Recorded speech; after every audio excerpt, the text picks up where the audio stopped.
Penarimaan Tanda Kehormatan Nugraha Sakanti.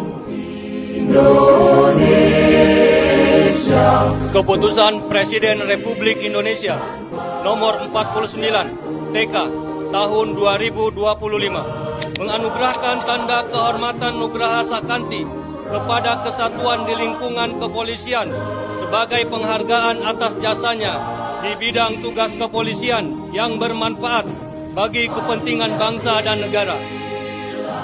Penerimaan Tanda Kehormatan Nugraha Sakanti diberikan kepada Polda Aceh. Selamat Hari Bayangkara ke-79.